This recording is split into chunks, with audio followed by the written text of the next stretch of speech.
મિત્રો આપણે વિકાસની ગમે એટલી વાતો કરતા હોય પરંતુ આજે પણ એવા જે ગ્રામ્ય વિસ્તારના રસ્તાઓ છે કે વર્ષો પછી પણ એ રસ્તાઓ બન્યા નથી, બન્યા તો પછી તૂટી ગયા ને એને રિપેરિંગ કરવામાં આવ્યા નથી, જેના કારણે આ રસ્તો જ ન હોય એના કરતાં ગાડા માર્ગ હોય તો વધારે સારું। કારણ કે આપણે અત્યારે સુંદરી ભવાની ગામે છીએ, સુંદરી ભવાનીથી સરાને જોડતો 12 થી 15 કિલોમીટરનો રોડ છે। આમ તો સુંદરી ભવાની મોરબી જિલ્લામાં આવે છે, સરા સુરેન્દ્રનગર જિલ્લામાં આવે છે, એટલે આ બંને જે જિલ્લાઓને જોડતો આ જે રોડ છે, આ રોડ પાછલા ઘણા વર્ષોથી બન્યો નથી બન્યો એના કારણે આ વિસ્તારના જે લોકો છે, આ બાજુના જે ગામના જે લોકો છે એને વરી પાછું આમ હળવદ બાજુ ને એ બાજુથી ધાંગધ્રા કે બાજુ જવું હોય તો જવાય છે, નહીંતર અહીંથી સીધા આ બાજુના કોઈ લોકો હોય તો એને આ રસ્તો વ્યવસ્થિત થઈ જાય, આ રોડ વ્યવસ્થિત થઈ જાય તો પછી અહીંયાથી સીધા સરાથી સીધા ધાંગધ્રા તાલુકામાં મૂડી કે એ બાજુ જવું હોય તો જઈ શકાય છે। પરંતુ આ રોડ ખરાબ હોવાના કારણે આ લોકો છે પાછલા ઘણા સમયથી આ સમસ્યાનો સામનો કરી રહ્યા છે। તેની સાથે અહીંથી દરરોજ અનેક ડમ્ફરો જે માટી ભરેલા નીકળે છે, બાકીના જે કંઈ ડમ્ફરો નીકળે છે, નાના જે વાહન ચાલકો છે એમાંય બાઇક ચાલકો ને એ બધા એ તો અહીંયાથી પસાર થવાનું મોટા ભાગે ટાળતા હોય છે।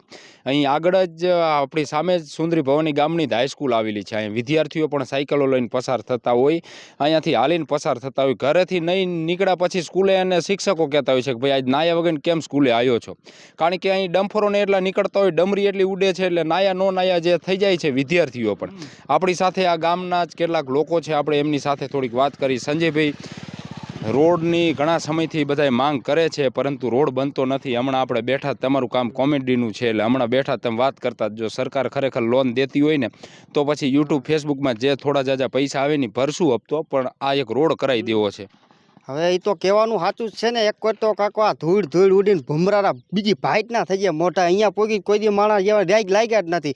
બધા એમ કે સુંદરીવાળા રે કોઈ નાતા નથી, એટલે કાકો અમે રોજ નહીં આજ કાકો 15 કિલોમીટર આવીને આ રોડ તો દેખાતો જ નથી અહીંયા કણે, કારણ કે મોટા મોટા ઢેફાયા। હું તેમ જ કહું, તમે કીધું ને કે લોન આપે ને સરકાર તો કાં ખોદી નાખી અને કાં બનાવી નાખી, જે પ્રમાણે લોન આપશો એ પ્રમાણે કામ થાય છે, કારણ કે અમારે કંઈ એવડી આવક તો છે નહીં। અને હાલો મારી 50% આવક હું આમાં વાપરી નાખું, પણ તમે તમારે 100% તો વાપરો, 100 ન વાપરો કે ને 20% વાપરો તો ગામ તો સહકાર દેવાનું જ છે, લેવા દેવા વગરનું। હવે અમે પાછા ભાઈ જે બે જિલ્લા વચ્ચે લાગી, અમે સુરનગર લાગીએ અને આ બાજુ પાછો અમારે મોરબી લાગી। હવે મોરબીમાં ગયા પણ અમને મોરબીમાં કોઈ વાંધો નથી, કારણ કે અમે બધી રીતે સારું છે, પણ હવે સુરનગર વાળાને કરવું જ પડે ને। કાં સુરનગર એ આમાં લઈ લો, નીકળી જાઓ, કાં અને કાં અમને સુંદરીમાં લઈ લો, એટલે કામ પતે। મુઈ એક બીજા જિલ્લા તો કંઈક નેઠો કરો, તમારે આમાં મરી જઈશું કાકો। ડમફરિયા એવડા નીકળ્યા, રોડ હેઠે દેખાતો જ નથી કાકા, આમ તો સીપરા દેખાયા, એના કરતાં ખોદી નાખો, આના કરતાં જૂના અમારે વાડીયું માર્ગ આવો તમને દેખાડું। વાડીયું માર્ગમાં તમે જોયા તમને કમ્પ્લેટ આમ પેટમાં પાણી ન ડગે, અને અમારે તમને એક વિડીયો દેખાડો, આઈને પાવો આ બસારો વરરાજો। તમારું નામ? હા, એ આ વરમારા પેરી, શું નામ? અજય। અજયભાઈ, સુંદરીના જ છો? આ વરમારા પેરી એટલે કદાચ હવે આ 2-5 દીમાં લગ્ન હશે? છે હા, 2-3 દીમાં જ છે। તો જાન કયા ગામ લઈને જવાના? કલોલ, પણ હું આમ ફરીને જઈશ, આ રસ્તે નહીં, આ રસ્તે કોઈક હાડફેર થઈને મરી જાય બધા ઓછા થઈ ગયા લેવા દેવા વગરના। અબજા આવે કે ભાઈ છોકરો પરણાવ, કાલ ઉઠીને એમ કે છોકરામાં વાંધો આવે, કોઈક એમ કે કારું મેલું કરીને જાય, એવા અમને દાગ દે। અને પાછો મારે માતાજીનું મંદિર સામુદ્રીમાં 5 પાંડવની જગ્યા, પ્રાચીન જગ્યા જે ઘણા વર્ષોથી 5000 વર્ષ પહેલાંનું એવું બધું ગામ જૂનવાણી ને આયા કોક આવે ને અમને શરમ થાય કે આ કે તમારા ગામનો કાકો રોડ, તો અમે એમ કહીએ કે આમ ફરીને આવે, તો ફરીને આવે અમારે આ સીધું પડે। હવે અમે અમારે કહેવાતું નથી કે તમે આમ ફરીને આવો, સીધું અમારે આ પરબરવું પડે એમ કરે, એટલે કાકો અમને શરમ થાય। કાંઈ એમ કહો કે ભાઈ અમારે કંઈ કરવું નથી, તો અમે પછી અમારી રીતે જીસીબી લઈને ખોદ નાખીને એને તો માટી નાખી દે, એટલે વાડીયું મારા ગયા આન કરતાં સારા, એટલે વાડીયું એવું સારું થઈ જાય અમારે। મું તો હાલવાનું જ છે ને, એટલે એક વાપ પાછે ભૂલો આમ ન હોય કાકો, બાપના માણાના પેટના જ ન થાય કંઈ। મિત્રો તમે જોયું ને, આ બધા છે ને આ સુંદરી ભવાની ગામના જ છે, અને આ એમને બધા એને અંદરથી આ બધું બોલાવે છે, કારણ કે અહીંયાથી સરા હાવ નજીક થાય છે। વચ્ચે વાત હતી કે સરાને આપણે હળવદમાં લેવાનું છે ને મોરબી જિલ્લામાં લેવાનું છે, એ જ્યારે તમે લો ત્યારે સરા સહિતના 5 ગામને લેવાની વાત હતી, એ જ્યારે લો ત્યારે, પરંતુ સરાથી સુંદરી ભવાનીનો જે 12 થી 15 કિલોમીટરનો રોડ છે, હમણાં વચ્ચે અમે એવું સાંભળ્યું હતું કે ભાઈ સિંગલ પટ્ટી મંજૂર થયો હતો પણ દોઢિયો બનાવવાનો છે ને એટલે બધું હમણાં રોકી રાખ્યું છે। હવે તમારે જે રોડ બનાવવાનો હોય તમે બનાવો તો ખરા એક વખત, અને મહત્વની વાત એ છે કે અહીંથી જે ડમ્ફરો મિત્રો પસાર થાય છે તો પછી આપણે કોઈના ધંધા ઉપર આપણે નથી જતા, પરંતુ એ અંડરલોડ હાલે તો આ જે રોડ બન્યા છે તો રોડ પછી નહીંતર વળી પાછા બન્યા પછી તોડી નાખવાના છે।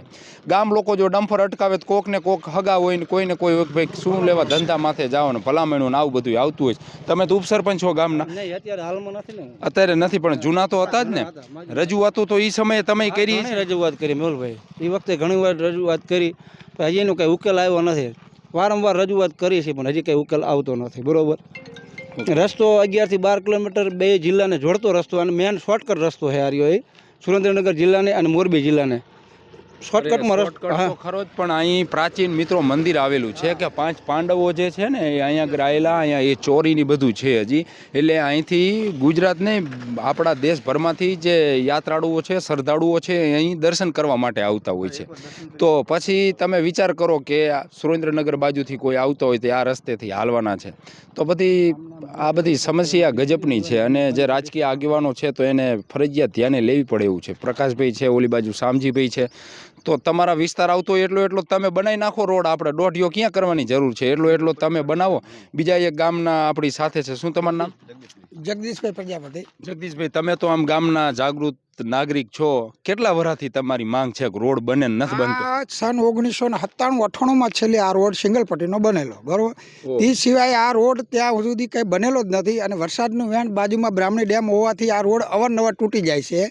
અને આના પુલ પણ નીચેના છે, ઉપરના કોઈ પુલ નથી. બધું પાણી વરસાદનું આ જંગલનું પાણી આવે આના ઉપરથી જાય છે. એટલે આ રોડ આ વખતે એવી રીતના કરે કે જેથી કરીને આ વર્ષો સુધી ચાલે. ભલે ગામના કોઈ પણ વ્યક્તિ કે ગામના નાગરિક હાટું આ રોડ ન બનાવે તો ચાલશે, પણ અહીંયા જગતહિત આશ્રમ જે પ્રખ્યાત મંદિર છે, જે પુરાતન મંદિર છે, એ મંદિર માટે આ રોડ બનાવે તો બહુ જ સારું. કારણ કે જેટલા યાત્રાળુઓ દર રવિવારે 10-10 20-20 બસો આવતી હતી, એ અત્યારે છેલ્લા 10 વર્ષથી અંદર કોઈ પણ જગ્યાએ મંદિરે દર્શન કરવા આવી શકે એવું નથી. હવે એ લોકો એવો વિચાર કરે છે કે હવે મંદિર એ બાજુ કરી નાખવું છે આ રોડના હિસાબે. હવે મંદિરે આવવા રાજી નથી અને એ લોકો પોતાના ઇલાકાની અંદર મંદિર બનાવીને અહીંયા કરવાના. જો હું તમને અટકાવીશ, કારણ કે અમારું બાજુનું સરંભડા છે મિત્રો ગામ. અમે જ્યારે અહીંયા આવતા ને, અહીંયા રહેતા ને, તો એ સમયે હું તમને વાત કરું છું 15 વર્ષ પહેલાંની, તો ત્યારે એટલા શ્રદ્ધાળુને આવતા, અહીં એટલી દુકાનો હતી, લોકોને રોજગારીને મળતું. હવે તો એ બધું અહીંયા કંઈ દેખાતું જ નથી. રોજગારી નથી. કેટલા જણા આમ બચારા આ જે કેબીનું દુકાનો કરી હતી એ પણ કોઈ પણ વાહનવાળાને તમે અહીંથી સુંદરી ભવાનીમાં વાહનનો બોલો એટલે 3 ગણું ભાડું લેશે. સરા જવા માટે અત્યારે ડિલિવરી કેસ હોય કે કોઈ પણ કેસ હોય ને તો ટાઈમે પહોંચી નથી શકતા. 108 વાળાને આપણે ફોન કરીએ તો જ્યારે આ અમે મોરબી પહોંચી જઈએ ને તો 108 વાળા અહીંયા પહોંચી નથી શકતા. એટલે અમને કોઈ સરકારી કોઈ પણ સુવિધા મળવા પાત્ર અહીંયા છે નહીં. અને અમારું 108 કેન્દ્ર બિંદુ અમારું સરા છે, બરાબર. હળવદથી તો આવતી નથી. એટલા માટે આ રોડ કરે એટલી નમ્ર સરકારને અમે એટલી વિનંતી કરીએ છીએ કે જેટલું બને એટલું જલ્દી, ભલે પોળો કરો કે સાંકડો કરો, પણ એક ચાલવા માટેનો એને વાહન સરસ નીકળી શકે એ રથ માટેનો રસ્તો બનાવે એવી આમાં નમ્ર વિનંતી છે.